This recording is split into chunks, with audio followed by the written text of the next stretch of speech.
Այսօրվա իմ խոսքը Աստծուն էլ ավելիով կարևորելու մասին է։ Ժողովրդական մի խոսք կա, եկած ասում առաջ Աստված։ Բայց հոգևոր մարդկանց կյանքում մնացածի պես չի, որ ասեն առաջ Աստված ու հլեն ինչ ուզում են անեն։ Հոգևոր մարդու կյանքում առաջ Աստվածը առաջին հերթին գործ պիտի լինի, առաջին հերթին պիտի հոգևոր մարդու կյանքից, նպատակներից, արժեքներից, ապրելակերպից երևա, որ առաջ Աստված, հետո նոր մնացած բաները։ Ու տես մեզ սովորեցնում է Աստծո խոսքը։ Ես սենց համոզմունք ունեմ, որ երբ որ մարդ վերստին ծնվում է, իր մեջ էության փոփոխություն է լինում։ Ու էությունը փոփոխվելով սենց է փոխվում։ Սկզբում այն ժամանակ ես էի, իմ սիրտը կառավարում եմ ես, իմ բոլոր նպատակ, երազանք, ցանկություն, գործողություն ուղղված է իմ անձին։ Իսկ վերստին ծնվելուց հետո ես փոխվում է, ուղղվում է դեպի Աստծուն, որովհետև իմ էությունը փոխվում է, դառնում է Աստծո էությունը, որովհետև ամենակարող Աստված բնակվում է իմ մեջ, որովհետև մեր մարմինը ոչ քարեղեն տաճարներ են Աստծո համար, որտեղ որ բնակվում է Աստված ու որտեղ որ թափել է իր հոգին։ Կարծես թե ինչ որ մի նորմալ բան եմ ասում, որը որ բոլոր վերստին ծնված մարդկանց հետ լինում է ու միթե կարիք կա սրա մասին խոսելու, բայց արի ու տես, որ քանի ես երկրի վրա ենք, այնքան կարիք կա այս մասին խոսելու, որովհետև մարդու էությունը, բնությունը եսակենտրոնն է, ու քանի ես երկրի վրա ենք, քանի ես մեղանչական մարմնի մեջ ենք, ամեն անգամ կարիք կա մեր ուխտը թարմացնելու ու մեր առաջնահերթություններին ուշադրություն դարձնելու։ Հիսուսը մի առակ պատմեց իր աշակերտներին, որը գրված է Ղուկաս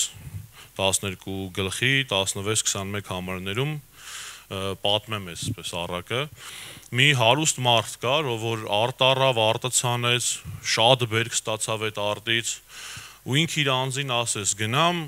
ամբարներս մեծացնեմ, իմ բերքը դիզեմ, հավաքեմ, ու իմ անձին ասեմ, շատ տարիների համար հավաքած բերք ունես, կեր խմի, ջանդ սաղ լինի, ասենց ինչ մեր լեզվով ասած էլի։ Այն Քաժնազարի օրինակ կա, չէ, որ ասում է աշխարհը դեմդ խալի է։ Որ նայում ենք, ոնց որ սովորական մարդ էր, աշխատում էր, ապրում էր, ինչ վատ բաներ արել, ոչ մեղքի մեջ էր, ոչ պղծության մեջ էր, չէր գողանում, չէր բամբասում, աշխատում էր, կուտակում էր, ապրում էր։ Ինչ կա, բայց Աստված եկավ ասավ. անմիտ մարդ, այսօր քո հոգին քեզնից պահանջելու եմ, Աստծու առաջ ինչ ունես ցույց տալու, Աստծու համար ինչ ունես արած։ Քո գանձերը որտեղ ես դիզել ես երկրի վրա, թե դիզել ես երկնքում։ Եթե այսօր Աստված քեզ կանչում է, դու Աստծու առաջ ինչ ունես դնելու։ Առաջ եղել է քո մարմնի կշտությունը, հաճույքը, թե եղել է առաջ Աստծուն հաճեցնելը, Աստծու առաջ ինչ-որ լավ բան անելը, Աստծո թագավորության համար մի բան անելը, Աստծո տան կառույցի համար մի քար ավել դնելը։ Այս թեմայի վերաբերյալ Հակոբոսի թղթից կուզենամ կարդամ 4 գլխի 13 համարից։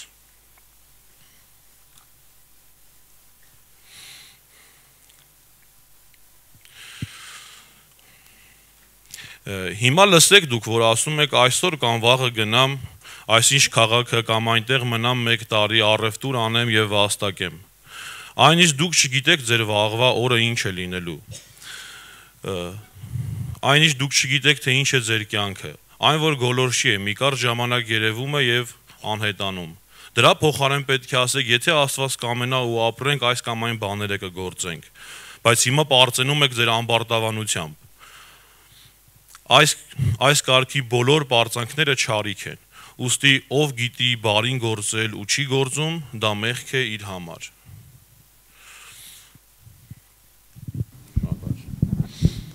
Կարծես թե մի սովորական մարդու կյանքը գնամ, աշխատեմ, հարստություն դիզեմ, ապրեմ։ Բայց այդպես որ Հակոբոսը այս ամեն ինչով պարծենալ ասում է ամբարտավանություն։ Ու այս ամեն ինչով պարծենալը համարում է մեղք, որովհետև բարին էս չի։ Բարին Տիրոջ համար գործելն է, բարին Տիրոջ տան համար գործելն է, բարին Աստծո առաջ հաճելի լինելն է։ Խոսքը նրա մասին չի, որ գիտես ինչ կա, աշխատել, առևտուր անել ու ապրուստ վաստակելը դա սխալ է, բայց ոչ առաջնահերթ, ոչ առաջնային։ ասում է նայեք դաշտի գազաններին, երկնքի թռչուններին կամ դաշտի շուշաններին, որ ասում է իրենց Սողոմոնը իր փառքի մեջ ասում է իրանց պես գեղեցիկ չէր։ Ասում է որքան ավելի Աստված մարդու համար հոգ տանել գիտի։ Ու այն ամեն ինչը ինչ մենք այսօր Աստծուց խնդրենք մեր ապրելու համար, ասում է դա հեթանոսներն են խնդրում, որովհետև իրենք չունեն այն բացվածությունը Աստծո, որ խնդրեն Աստծուց իր թագավորությունն ու իր արդարությունը։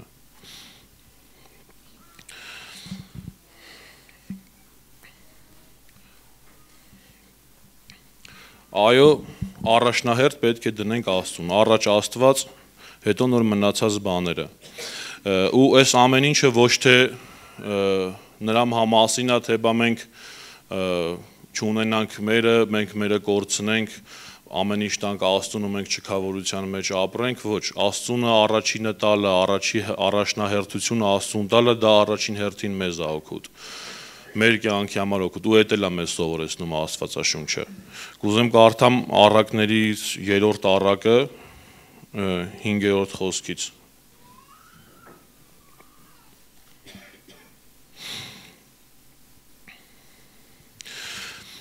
Մա քո ամբողջ սրտով Տիրոջը վստահիր ու մի հենվիր քո իմաստության վրա։ Քո բոլոր ճանապարհների մեջ ճանաչիր նրան եւ նա կուղի քո շավիղները։ Դու քո աչքին իմաստուն մի լինիր, վախեցիր Տիրոջից ու նրա հետ վախեցիր Տիրոջից ու հետ քաշվիր չարությունից։ Սա քո մարմնին առողջություն եւ քո ոսկորներին բարարտություն։ Պատվիր Տիրոջը քո ունեցվածքով, քո ամբողջ բերքի երեխայիով։ Այսպես քո շտեմարանները առատաբար կլցվեն ու քո հնձաններից նոր գինին կհորդա։ Առաջնահերթությունը Աստծուն տալ առաջի հերթին մեր ոսկորներին բարարտությունը ու մեր շտեմարաններին լեցունություն, ժողովուրդ ջան։ Ասում եմ մի վստահիր քո իմաստությանը, մի քիչ կներեք առօրյա խոսակցական լեզվով, ասում եմ քո գլխին շատ զոր մի տուր, էլի, այն որ դու մի բան մտածում ես, մարդը սահմանափակ է, մարդու գիտությունն էլ է սահմանափակ, կարողությունն էլ է սահմանափակ։ Աստծունը էլ ավելի է, Աստծունը կատարյալ է, Աստծունը անսահման է, ու ոնց մարդ ավելի հեշտ կհաջողվի, կատարյալ ու ամենակարող Աստծո հետ քայլելով, թե մենակ ինքը իր մտքով, ինքը իր գաղափարով։ Աշխարհիկ մտածող մարդիկ կան, ով ասում է, գիտես ինչ կա, Աստծուն վրա հույս դնելը դա թուլություն է, ես կանեմ, ես կքայլեմ, ես կհաղթեմ, ես կանեմ, ու մի նախադասության մեջ 4 բառի փոխարեն 5 անգամ ասում է ես։ Բայց միթե մեկը ավելի լավ է, քան երկուսը ու այն պարագայում, երբ որ այդ երկրորդը քո հետ ամենակարող Աստվածն է, ով քեզ ստեղծել է ու քո կարիքը քեզանից լավ գիտի։ Ես մի հարց ունեմ այս նման մարդկանց մտածող, որ որն է ավելի հեշտ, ինչ որ բան որ տենում ես հելնես դու քո ձեռքով անես, թե չանես ինչ որ բան քո հասկացողությունով, այլ վստահես ու հավատաս ամենակարող Աստծուն, ում չես տեսել։ Չերևացած բանին ավելի դժվար է, ես կարծում եմ, հավատալը, քան երևացած բանը քո ձեռքով անելը, բայց փառք Աստծու օրհնվեն այն մարդիկ, ովքեր ճանաչում են Աստծուն ու հավատում են։ Ասում եմ երանի են մարդկանց, ովքեր որ չտենալով հավատացին, ու երանելի եք դուք, սիրելի Աստծո ժողովուրդ, որ քայլում եք Աստծո հետ ու վստահում եք Աստծուն։ Հասկանում ենք, որ ամեն բանից առաջ Աստված, հետո նոր մենք։ Մի օրինակ սենց բերեմ, որ ավելի պատկերավոր լինի, երբ որ մեկը երեխա ունի, երեխան ուզում է հլնի գարդերոբի գլխից թռնի։ Երեխու համար հետաքրքիր է դա, հաճելի է, ես հլնեմ, ես թռնեմ, ես մեծացել եմ, ես կարող եմ մենակով աթոռների վրով թռնեմ, բարձրանամ սերվանդների վրա, բայց ծնողը հասկանում է, չէ, որ գիտես ինչ կա, կընկնես, կվնասվես կամ մի ուրիշ բան կվնասես։ Նույն ձևել Աստված, որ մեզանից առաջ ու մեզանից մեծ է, ավելի լավ է հասկանում մեզ ինչա պետք, ու մենք մեր դիրքում լինելով շատ ժամանակ կա չհասկանանք մեզ ինչն է օգուտ, մեզ համար ինչն է բարի։ Բայց մեզ համար բարի է, հաճելի ու կատարյալ Աստծո կամքը, որը մեզ պետք է հասկանալ ու կատարել, որովհետև Աստված մեզանից լավ գիտի մեր կարիքը, մեր խնդիրը, որովհետև ինքը մեզանից առաջ է, ինքը մեզանից հետո էլ կար, ինքը հիմա էլ կա ու կատարյալ է ու ամեն ինչ մեզանից ավելի լավ գիտի։ Սես մի հատ դեպք էլի հիշենք Աստվածաշնչից, երբ որ Մովսեսը գնում էր Իսրայելի ժողովրդին ազատելու Եգիպտոսի գերությունից, ինքը իրանով չէր գնում։ Ինքը տենց երազ չտեսավ, որոշեց, որ պիտի եթա, ու հետո էլ ասեց, դե ես երազի մեկնությունը չգիտեմ, բայց սենց ինչ-որ բան եմ տեսել, եթա մանեմ։ Չէ, Աստված ասեց Մովսեսին։ Աստված ասեց, գնա ազատիր, ու չգնաց, չէ, մի անգամից նենց վերցես գնաց, 10 տեսակի պատահարներ եկավ Եգիպտոսի վրա, ու ամեն պատահարը գալուց էլ Աստված ասում է, ես կարծրացրեցի փարավոնի սիրտը, ու այս փորձությունը, այս նեղությունը ուղարկեցի Եգիպտոսի վրա, որ Աստծո ժողովուրդը Իսրայելը տենա, որ ես եմ հանում իրան Եգիպտոսից, որ Մովսեսը չմտածի ինքն է հանում, որ ժողովուրդը չվռա Մովսեսին մեղադրի կամ փառաբանի ասի դու մեզ ազատեցիր, ոչ, կարևոր է, որ իմանանք, որ մեզ Աստված է առաջնորդողը, մեզ Աստված է նեղությունից հանողը, մեզ Աստված է պահողը, ու այս ամեն բաների մեջ կարևոր է, որ մենք էդի հասկանալով առաջին փառքը, առաջին գովքը, առաջին պատիվը տանք Աստծուն։ Մեր բոլոր վարմունքի մեջ, մեր բոլոր պահվածքի մեջ, մեր բոլոր հաջողության մեջ առաջինը տեսնենք Աստծո ձեռքը ու Աստծուն փառք տանք, որովհետև եթե դու Աստծով առաջ ես գնում, Աստուն էլ փառքը տալու ես։ Դա երախտամոռություն է, երբ որ դու Աստծով ինչ-որ բանի հասնես ու հետո մոռանաս Աստծուն։ Դավիթը երբ որ գնում էր Գողիաթի դեմ պատերազմելու, ինքը չէր գնում, որովհետև ինքը տես լավ բլակապին տղա էր, հեսա գլներ էի տես Գողիաթ քեզ ինչ եմ ասելու, չէ։ Ինքը երբ որ մոտեցավ Սավուղի մոտ, ասավ իմ Աստված ինձ արջի ձեռից էլ ազատե, հարյուծի ձեռից էլ ազատե, փղշտացու ձեռից էլ կազատի։ Ինքը Աստծով էր էթում պատերազմելու։ Ինքը նես չէր, որ այդ զորքի մեջի ամենաուժեղ տղեն էր։ Ու նույն ձև երբ որ կանգնած էր Գողիաթի դիմաց, չէր ասում ես հեսա եկել եմ, քեզի տես ինչ եմ անում, ասում է ես դե եկել եմ իմ Աստծո անունով։ Ու ո՞րն էր նպատակը Դավիթի լինելու, ո՞րն էր շարժառիթը։ Ասում է ով է այս մարդը, որ Աստծո զորքերին անարգում է։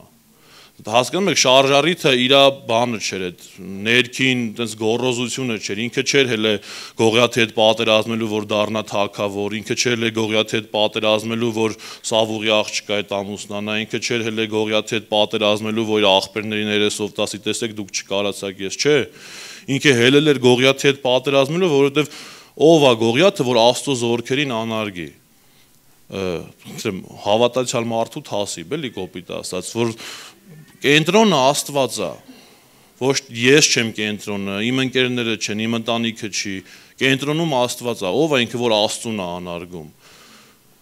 Ու երբ որ կանգնած է ինքը Գողիաթի դիմաց, ասում է չէ, ես տեղ Աստծո անունով եմ կանգնած, էլի թրով ու նիզակով ու ինչ-որ ուրիշ զենքով չեմ եկել քո առաջ, եկել եմ Աստծո անունով։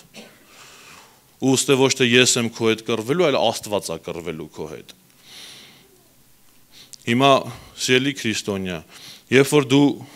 մի լավ բան ես անում կամ մի դժվար տեղ ես մտնում, դու ես մտնում, թե քո փոխարեն քո հետ Աստված է մտնում։ Այն ամենակարող Աստված, որ քո մեջ է, ինքն է տեղ մտնում քո հետ, թե դու մենակով ես էթում։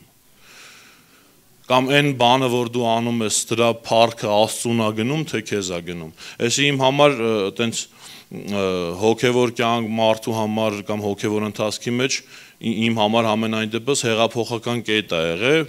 երբ որ ես հայտնությունն իմ մեջ բացավ, երբ որ գիտես, ինչքա ես ինչ որ անում եմ, դա անում եմ Աստծո անունով, իմ վրան Աստծո անունով, երբ որ ես լավ եմ անում, դրանից Աստծո անունն է փառավորվում, երբ որ ես լավ չեմ անում, դրանից Աստծո անունը չի փառավորվում։ Ու սկսում ես այդ ամեն ինչը հասկանալով քո շարժառիթներն էլ ուղղել։ Երբ որ ես ասենք ուսանող եմ կամ ինչ որտեղ աշխատում եմ, ես լավ եմ աշխատում ու փառքը ես եմ վաստակում, թե ես լավ եմ աշխատում ու ասում են տես Աստծո որդին է լավ աշխատում։ Կամ այն ծառայությունը, որ ես անում եմ, գալիս եմ հատակն եմ սրբում կամ նվագում եմ կամ ինչ որ մի ուրիշ բան եմ անում։ Ում համար եմ անում, ինչի համար եմ անում։ Անում եմ, որ մեկը գտենաս ինչ մաքուր հատակա փառք Աստծուն, Աստծո տունն է, խնաված է մաքուր է, թե գտենասի փառքով սեփին, օրինակ ինքը մաքրեց այս հատակը։ Շարժառիթդ ո՞րն է։ Աստծուն ես կարևորում, թե քեզ ես կարևորում։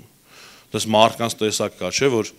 երբ որ դու մոտիկանում ես իրան մի հարցով, ինչ որ բան չգիտես, ուզում ես իմանաս, հարցնում ես իրան, ինքը նենց է պատասխանում, անպայման իր անձը կարևորվի այդտեղ։ Այնպես մատով գիտես, ես գիտեմ, դու չգիտես։ Բայց թեման այն չի, որ ես գիտեմ, կամ թեման այն չի, որ ես քեզ օգնեցի, թեման ու կարևորությունն է, որ Աստված բարձր, մենք ցածր, Աստված գիտի, մենք չգիտենք։ Առաջին Աստված, նոր մենք, ժողովուրդ ջան։ Թող մեր կյանքում ու մեր ամեն գործողության ու արարքի մեջ առաջին հերթին Աստծո անունը փառավորվի, Աստված բարձրանա, ամեն ինչ Աստծուն, մեզ ոչինչ։ Որ ամենակարող Աստված մեր մեջ